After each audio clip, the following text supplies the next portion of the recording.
Shalom. Hari ini saya mau share firman Tuhan tentang akibat dari dosa. Mari kita perhatikan firman Tuhan dari 2 Samuel pasal 12 ayat yang ke-15.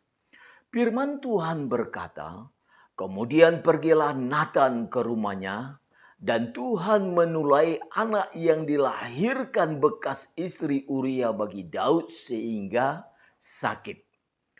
Arti dari firman Tuhan ini adalah akibat dosa yang dilakukan oleh Daud, maka datanglah tulah atau kutuk. Anak yang dilahirkan oleh Betseba kena tulah, kemudian sakit dan akhirnya mati.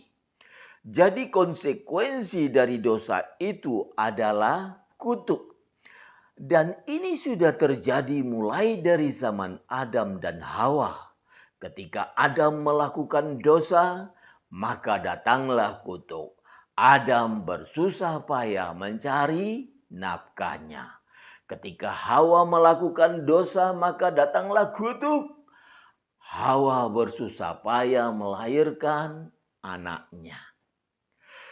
Ketika kita melihat harga yang dibayar akibat dosa sangat mahal sekali, sudah pasti setiap umat Tuhan memiliki hati dan kerinduan bagaimana terhindar dari godaan dan dosa. Tetapi saya mau katakan kepada umat Tuhan, kalau mengenai godaan, godaan itu bisa datang kapan saja, di mana saja. Dan setiap umat Tuhan tidak bisa menolak godaan yang datang.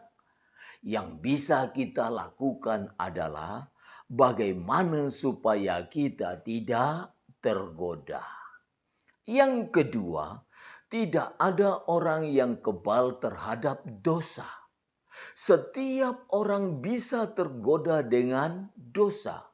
Tetapi saya punya resep untuk tidak gampang jatuh ke dalam dosa. Setiap kali godaan itu datang, saya selalu berkata kepada diri saya, apakah kenikmatan yang saya dapatkan sebanding dengan harganya? Ingat, tagihan yang kita bayar karena dosa itu sangat mahal. Padahal kenikmatannya hanya sesaat.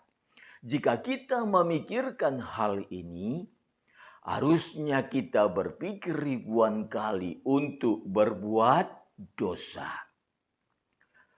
Perhatikan, berapa harga dosa yang harus dibayar oleh Daud saat ia berzina dengan Batseba?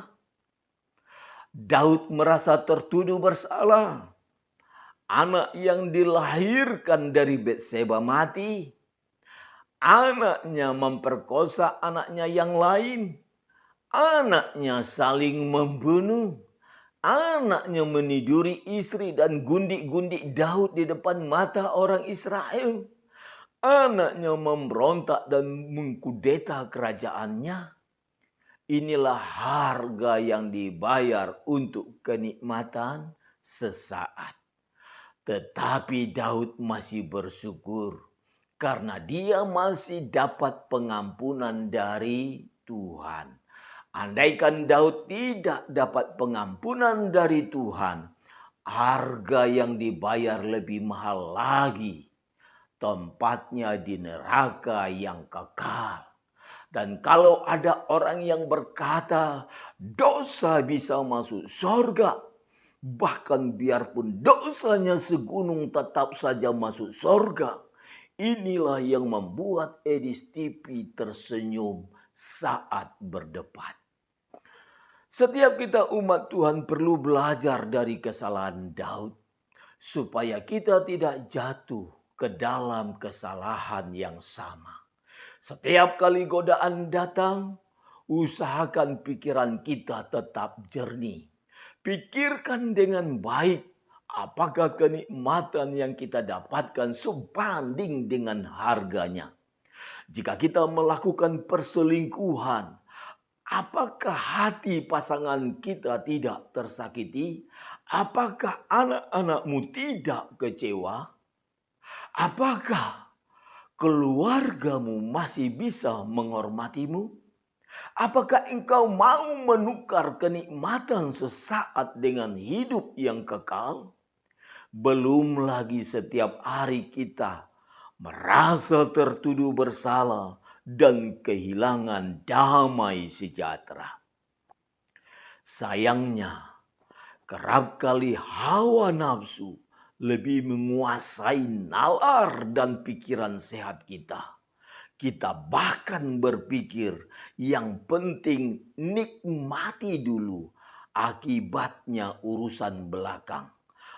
Pemikiran yang seperti ini hanya akan menyisakan penyesalan yang panjang. Jangan lupa like, subscribe. Tekan sekarang juga ya. Tombol merah.